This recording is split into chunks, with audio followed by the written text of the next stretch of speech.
Merci de votre fidélité. 20h sur la télévision Futur Média. Bonsoir à toutes et à tous. Bienvenue à cette principale édition.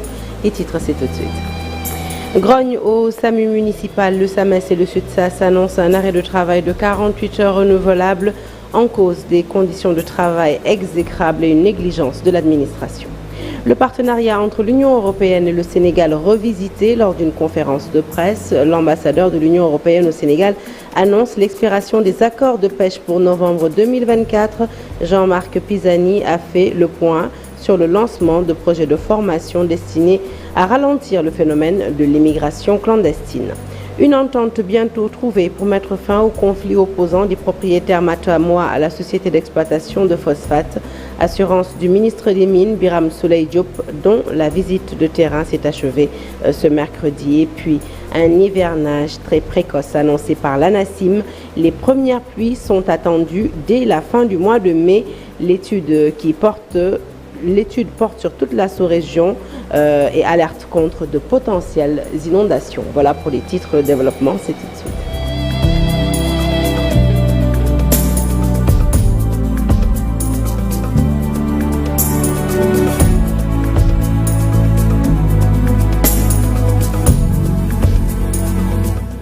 Bonsoir à toutes et à tous. Après une série de revendications en vain, les travailleurs du SAMU national Osleton, ils décident de suspendre le travail pour 48 heures à compter du 9 mai. Ils fustigent mauvaises conditions de travail et négligence du personnel, un mot d'ordre de grève qui sera suivi à l'échelle nationale. Le point avec Yaïkoum Mandiaï et Pape Sangoné Mbaye.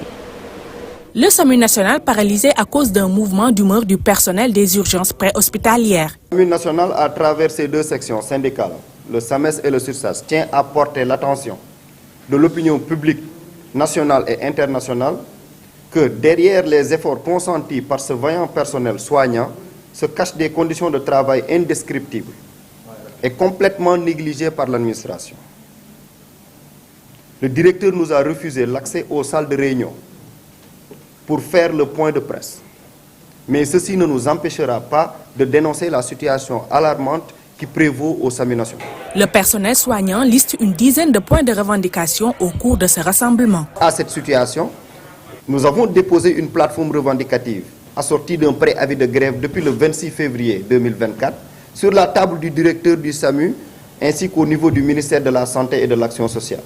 Les différents points de revendication sont le paiement intégral de nos 7 mois d'arriérés de primes Covid-19 et la généralisation des primes NEPAD pour l'ensemble du personnel contractuel. Le paiement des arriérés de nos indemnités de représentation médicale et paramédicale, ainsi que l'effectivité du paiement mensuel de cette dernière. L'avancement du personnel, le financement de la formation diplômante, sachant qu'il y a un budget alloué au SAMU national uniquement pour la formation. Ainsi, en guise d'alerte, un arrêt de travail de 48 heures renouvelable sera observé à partir de ce jeudi 9 mai. Ces travailleurs comptent durcir la lutte.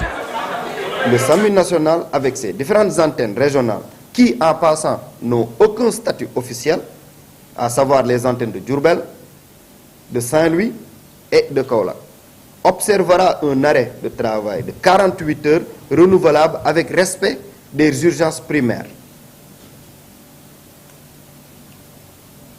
À compter du jeudi 9 mai à 8 heures. Nous userons de tous les moyens légaux à notre disposition pour le respect total des droits du personnel soignant du SAMU national. Ici, à SAMU national, rien ne va plus entre le personnel et la direction. Une tension qui risque d'impacter le fonctionnement de cette structure. Les accords de pêche entre le Sénégal et l'Union européenne expirent en novembre 2024, annonce faite lors de la conférence conjointe des ambassadeurs européens. L'ambassadeur de l'Union européenne, Jean-Marc Pisani, à l'origine de cette annonce, a par ailleurs évoqué la mise en œuvre de projets de formation au profit des jeunes pour ralentir le phénomène de l'immigration clandestine. Le consulat français, pour sa part, affirme avoir examiné 46 000 dossiers de demande de visa, dont une majorité qui concerne les étudiants sénégalais. Le compte-rendu de cette conférence de presse est signé Habib Faye. Une éventuelle annulation des accords de pêche entre le Sénégal et l'Europe alimente la toile ces derniers jours. L'ambassadeur de l'Union européenne se veut clair et dévoile la date de l'expiration. Les pêcheurs européens bénéficient d'un quota de 10 000 tonnes par an au titre de l'accord de pêche. Entre le Sénégal et l'Union européenne, donc cet accord de pêche durable, il est d'application et il est en vigueur jusqu'à la fin de cette année, jusqu'en novembre de cette année. L'Union européenne n'a rien à cacher. L'accord de partenariat et de pêche durable est, à ma connaissance, public et transparent et disponible. Donc vous y trouverez tous les éléments nécessaires sur le secteur de la pêche. En dehors de l'accord de pêche, la question de la jeunesse préoccupe les ambassadeurs européens qui étaient en conférence de presse ce matin. Au Sénégal, 50% de la population a moins de 19 ans. L'UE mise sur ce partenariat et met en place des projets de formation pour éviter l'immigration irrégulière des jeunes. Accompagner la formation professionnelle des jeunes. Donner aux jeunes une raison de travailler là où ils habitaient, et donc d'éviter aussi des départs, migration irrégulière notamment. Sur ce, le consulat français a traité en 2023 46 000 dossiers de demande de visa, soit un tiers pour les visas de long séjour.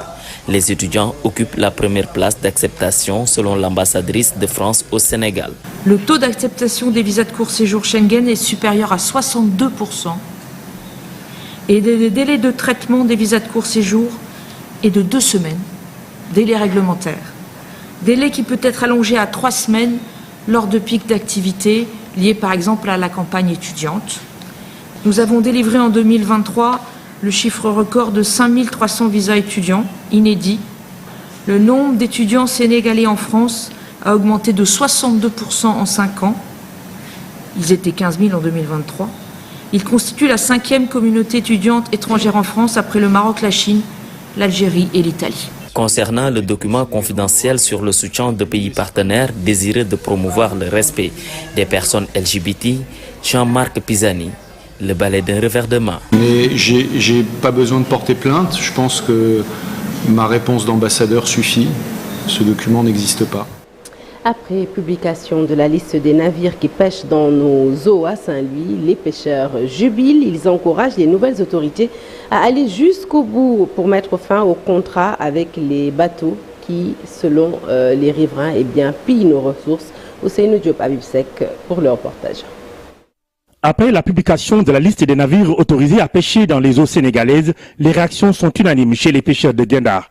Ils encouragent les nouvelles autorités à mettre fin aux accords de pêche avec ces bateaux. Je pense que c'est une bonne chose. Les nouvelles autorités doivent être courageuses pour régler définitivement les problèmes du secteur. Sincèrement, les bateaux nous empêchent de travailler. Ils pêchent tous les poissons au détriment des pêcheurs sénégalais.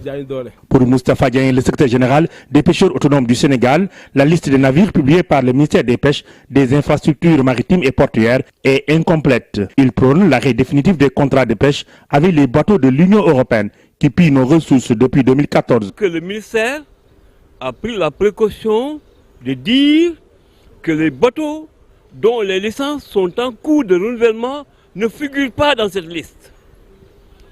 Et quand on jette un regard, ce qu'on constate à prime abord, on n'y retrouve presque pas les bateaux qui pêchent dans le cadre des accords de partenariat de pêche avec l'Union européenne.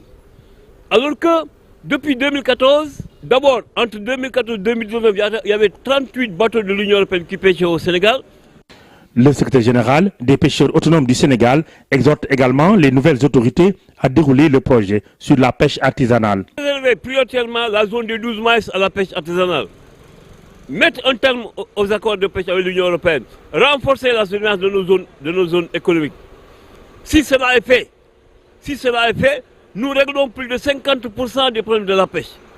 À Saint-Louis, l'application de la liste est un ouf de soulagement pour les pêcheurs. Ils pensent que les nouvelles autorités vont passer à la vitesse supérieure pour arrêter définitivement les accords de pêche avec les bateaux industriels. crise entre les propriétaires de terres et la société d'exploitation de phosphate de Matam, la mission du président de la République aux côtés des acteurs à la base, Birame Souleye Diop, ministre des Mines, qui a visité le site d'extension à l'origine de la tension, assure qu'une issue heureuse sera trouvée par la plus haute autorité. Le point avec Ali Bondalian. Une décision majeure au terme de la mission du ministre de l'Énergie et des Mines, mais les différentes parties se sont bien parlé. Première étape de la visite de Birame Souleye Diop, le site d'extension de l'exploitation des phosphates, objet de la controverse à propos des indemnisations des paysans. C'est juste après que les acteurs se sont retrouvés dans une salle à la base de la Somiva, rencontre à la suite de laquelle Djibi Diawara, le porte-parole des contestataires, livre ici ses impressions. Vraiment, aujourd'hui, je suis très satisfait de cette rencontre d'aujourd'hui parce que j'ai mené le combat là pendant 1 an 6 mois. Et aujourd'hui, vraiment, j'ai eu grande satisfaction par rapport à ce qui a été retenu aujourd'hui avec le ministre du pétrole, de l'énergie et des mines, Birame Souleye Diop. Il nous a rassurés, il nous a donné les directives à suivre. Vraiment, c'est une grande satisfaction aujourd'hui. Mais vous n'êtes pas surpris quand même, aucune décision majeure n'est sortie de cette rencontre? Oui, il n'y a pas eu de décision majeure qui est sortie de cette rencontre, mais on a l'espoir quand même. Ce qui a été dit ici, vraiment sera pris en compte. Dépêché par le président de la République, Bassirou Diomaye Diakhar Faye, le ministre des Mines, qui a écouté toutes les parties prenantes, assure que la voie est désormais tracée vers une issue heureuse à la crise. Le président de la République, moi, donc on va retourner, rendre compte. Mais je voudrais féliciter toutes les parties. Toutes les parties. Et on a vu que Somiva, ils sont dans de bonnes dispositions pour évoluer sur leur position. Mais également les populations, ils ont demandé à nous voir, mais on leur a expliqué que nous sommes venus en mission de l'administration. On a suivi ensemble ce qui s'est passé. On va tirer les mêmes conclusions et avancer, Inch'Allah. Inch'Allah, Rabbi, on le fera, Inch'Allah. Au nom des impactés de l'exploitation minière qui est dans sa phase d'extension, le plaidoyer de l'ancien ministre Daouda Dia et maire de Horkedjere a été fortement ovationné. Le ministre des Mines, Birame Souleye Diop, est reparti à bord d'un avion, laissant derrière les engins de la Somiva encore à l'arrêt. Alerte rouge sur le foncier rural. Le médiateur de la République, Demba Kandji, dit recevoir 60 à 65% de plaintes liées au foncier principalement rural. Il invite à mettre en place les commissions de contrôle des opérations domaniales dans chaque région du Sénégal pour régler définitivement la question du foncier. Par ailleurs, il suggère la revue de la loi sur le domaine national, la loi numéro 6446 de 1964, qu'il juge obsolète. Je vous propose de l'écouter au micro de nos reporters. Le foncier, en se focalisant sur les villes. Mais la zone rurale est aujourd'hui tout à fait menacée. Essentiellement la région de Thiès. Elle joue sur la région de Dakar qui n'offre plus beaucoup de possibilités. Alors les prédateurs se sont déplacés sur les zones rurales. Je pense que l'État devrait quand même revoir tout ça. À cela s'ajoute une obsolescence caractérisée de la loi sur le domaine national, qui existe depuis 1964, qui n'a jamais été relue, qui n'a jamais été, en tout cas, révisée, et qui demande à l'être 4 millions d'hectares arables, dont les 2,500 sont déjà occupés, et dont les 2,500 contiennent ce bradage. Ceux qui connaissent la région de Thiès savent que c'est une région côtière, c'est une région minière, c'est une région vraiment tout à fait prospère en termes de transactions commerciales. Au moins sur les réclamations que nous recevons, au moins les 65-70% ont trait à des occupations de sol. C'est pour vous dire que c'est la préoccupation majeure du Sénégalais. Au moins 60 à 65% des plaintes aujourd'hui parlent de foncier, chez le médiateur, chez d'autres gens.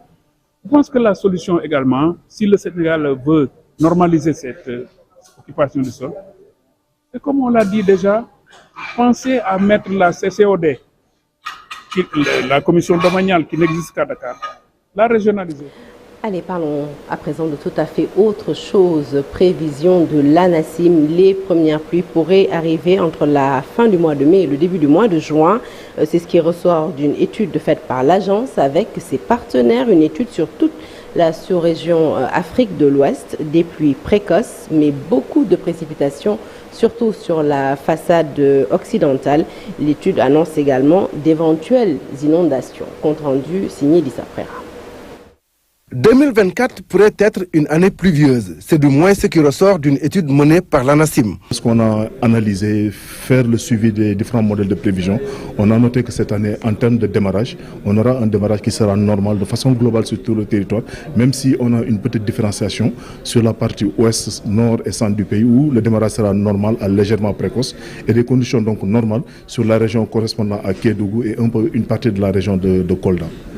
Donc maintenant, en termes de fin de saison, vu les conditions chaudes qui vont se maintenir sur le bassin sénégalo-mauritanien, donc au niveau donc, des eaux de surface de la mer, on aura donc une fin de saison qui sera tardive sur une bonne partie du territoire. Donc ce qui peut augurer donc une longue saison de la saison des pluies. Maintenant, au-delà de ça, en termes de cumul, il est attendu de façon globale des conditions normales à excédentaires sur une bonne partie du territoire.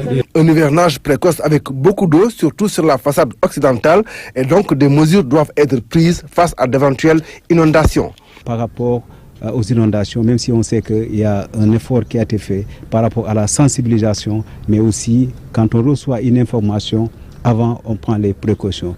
Mais par rapport aussi à l'agriculture, c'est le ministère de l'Agriculture avec ses spécialistes qui voient par rapport aux tendances climatiques de la pluviométrie et ils vont choisir les variétés. Au-delà de l'agriculture, les autres secteurs aussi peuvent être impactés. La façade occidentale et souvent ça crée donc des tourbillons et ça crée des problèmes au niveau de la pêche. Donc c'est pourquoi c'est une surveillance accrue et de ces 3 mois à 4 mois de pluie pour ce qui concerne effectivement l'agriculture, la pêche, mais c'est surtout aussi les infrastructures. Quand on construit des infrastructures qui après 2 à 3 pluies, ces infrastructures sont parties.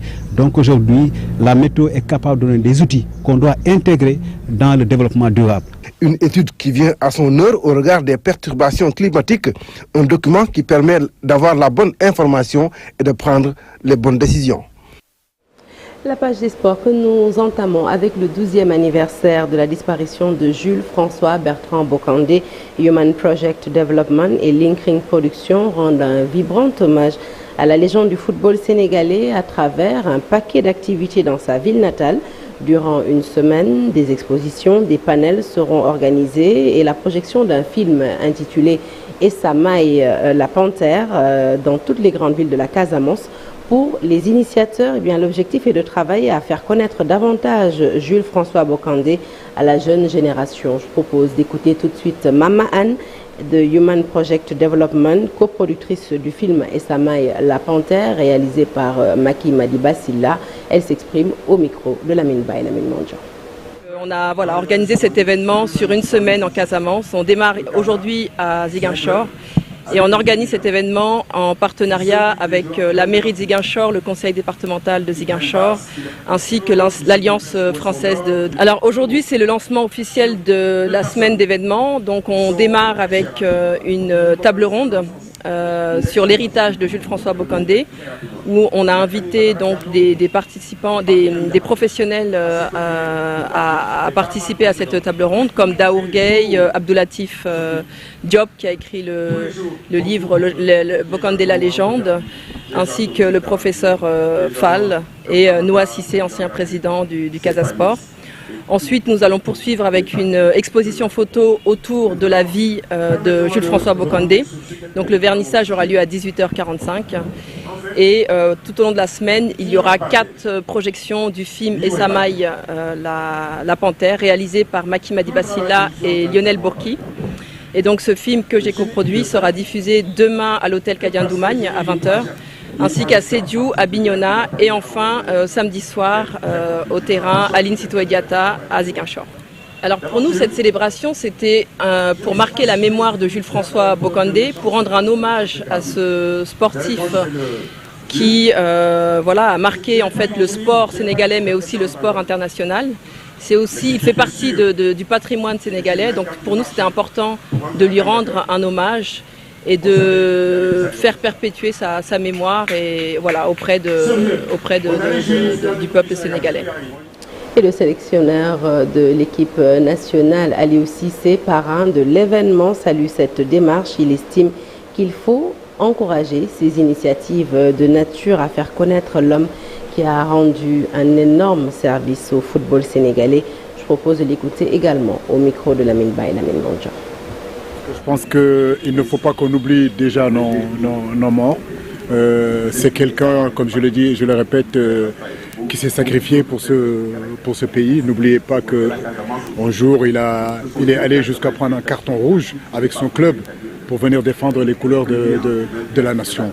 Je veux dire, au-delà du joueur, c'est le patriote qui parle. Il a été un patriote. Il a honoré en réalité l'équipe nationale, les couleurs de l'équipe nationale partout sur le continent africain, partout en Europe. Donc je pense que pour la génération future, il est important de parler de ces légendes-là. Non, je pense que cette nouvelle génération est un peu plus jeune. Ils n'ont pas été au courant tout le temps des prouesses de Jules François Bocandé. Mais moi, effectivement, je suis un petit peu avec un style Rasta. C'est grâce à lui, ça fait des années, je le dis. Je disais que si j'ai mis aujourd'hui, si je fais des Rastas, c'est un petit peu en grosse partie à cause de Jules François Bocandé. Mais au-delà du footballeur, mais je crois que c'est l'homme qu'il faut parler. Sa générosité, son côté altruisme, c'est ce côté en réalité toujours donné aux autres sans rien attendre d'eux. Tous les gens qui ont fréquenté Jules François Bocandé vous parleront de sa générosité, mais ils vous parleront aussi du fait que c'est quelqu'un de très sensible aussi. Donc, et quand il a quelque chose à dire, comme le disait tout à l'heure Abdoulatif, il ne se cache pas de le dire. Jules, c'était quelqu'un, quand c'était rouge, quand c'était vert. Donc il avait ce franc-parler-là que tout le monde lui connaissait. C'est ce qui faisait que partout où il allait, il impactait par son charisme et il impactait aussi par sa personnalité. Allez, grogne cette fois-ci dans le monde du football sénégalais avec le collectif des présidents de clubs de football amateurs qui vide son sac. Parmi les difficultés auxquelles ses membres sont confrontés figure l'absence de détection des jeunes talents au niveau des régions. Une avarie due, selon ces derniers, à un mauvais fonctionnement de l'instance, des directeurs techniques régionaux et un manque de subventions conséquents, entre autres. En Assemblée générale constitutive à Kaolack, ils ont interpellé l'État du Sénégal. Nous écoutons tout de suite Abda Hatch, c'est leur coordonnateur. Il s'exprime au micro de Ousmane Dem et Tcherno Diallo. Motivé en tout cas pour créer le collectif. Ce n'est pas simplement pour l'argent, ce n'est pas simplement pour les subventions, mais c'est pour aussi les détections. Depuis des années, la détection ne se fait plus au niveau des régions. Ça se fait au niveau des centres de formation. Donc tous les joueurs qui sont dans les régions n'ont plus d'espoir pour aller dans les équipes nationales cadets juniors. Ça pose problème. Donc le fonctionnement des DTR, ça ne marche pas. Il y a aussi la formation des cadres. Il n'y a pas beaucoup de formation au niveau de nos cadres, parce qu'il y a des licences au niveau des techniciens de football, mais il doit y avoir des formations au niveau des administratifs, des financiers. Là aussi, ça pose problème. Ce que nous voulons préciser simplement, c'est que l'ASUR n'a pas été créé ni pour accompagner un candidat pour la fédération, ni pour contrer un candidat. Le seul objectif, c'est de faire améliorer le football amateur au niveau du pays. Que les conditions soient meilleures. On essaie d'accompagner les clubs pour qu'on ait des clubs très forts. Parce que si on a des clubs très forts, on est sûr d'avoir de très grands joueurs dans l'avenir. On peut être des champions d'Europe, des champions du monde. Sadio Mané est là, il y a les Papis Demba Cissé, tous, ils sont venus du fond fin du Sénégal. Donc s'ils n'avaient pas assez de talent, ils ne seraient pas détectés. Par contre, il y a d'autres Sadio Mané, d'autres Papis Demba Cissé qui sont à Kédougou, à Salamata, qui ne sont pas détectés. Et un joueur quand il n'est pas détecté, il peut faire toute sa carrière et vraiment aller pour ne rien gagner après. Nous quittons le gazon vert pour le parquet. C'est pour parler basketball naturellement. L'AS Douanes a toujours son destin entre ses mains dans la conférence Sahara. En dépit de ces 2 défaites et une victoire en 3 matchs, le représentant du Sénégal dans la Basketball Africa League promet des réajustements et plus de détermination à la phase retour. Et ça, dès le premier match, ce sera face aux Rivers Hoopers du Nigeria ce jeudi à partir de 19h au Dakar Arena. Je vous propose tout de suite de suivre Samba Fall Ibrahim Thomas et l'entraîneur Mamadou Gueye. On joue les matchs en aller-retour. On doit être costaud, prêt pour rencontrer l'équipe de Nigeria. Parce qu'on joue chez nous, du coup on n'a pas droit à l'erreur. Il faut qu'on mette tout pour gagner. Il ne faut pas aussi baisser les bras, il faut avoir un mental très très fort pour pouvoir finir la compétition comme il se doit. Parce que jusqu'à présent, notre avenir ne dépend que de nous. Donc là, tout ce qu'il faut faire, c'est rentrer, regarder les vidéos et Inch'Allah essayer de faire des corrections et essayer de finir, enfin de se qualifier. Après le basket, nous retournons au football pour parler de B-Sport, Académie du Sénégal et le FC Barcelone d'Espagne qui entament une collaboration de 5 ans, un partenariat qui va être axé sur la formation des entraîneurs locaux et les jeunes pensionnaires à l'image d'El Hadj Abdourahmane Dian, le président de B-Sport Academy, en présence de Bernard Villa, le directeur technique du projet Barça Afrique, en visite à Dakar. Je propose de les écouter au micro de Chersali Boudjara et Amadouba. Le club a son identité, Barça a son identité, sa façon de travailler et ne fait pas forcément comme les autres clubs européens. Donc le partenariat, nous, on va s'appuyer beaucoup sur la collaboration technique, augmenter de la visibilité, insister sur la formation des entraîneurs et des joueurs. Et également, Barça a voulu être ouvert en disant que, ok, nous, on vient travailler avec vous, on va vous aider à grandir, on vous donne ouvre des opportunités. Les joueurs qui correspondent au niveau du Barcelone peuvent aller au Barcelone, mais ça laisse la porte ouverte aussi à d'autres clubs qui pourraient voir nos joueurs et les prendre. Donc ça veut dire qu'eux, ils peuvent même nous aider à orienter ces joueurs-là dans d'autres clubs européens. Mais on a 5 ans pour réussir ce projet-là. Ce qui est important, c'est de créer des possibilités pour nos clubs de sortir le maximum de jeunes. Et je pense qu'on est dans cette dynamique-là. Et puis pour clore cette page des sports, sachez qu'Habib Beye n'est plus l'entraîneur du Red Star Football Club.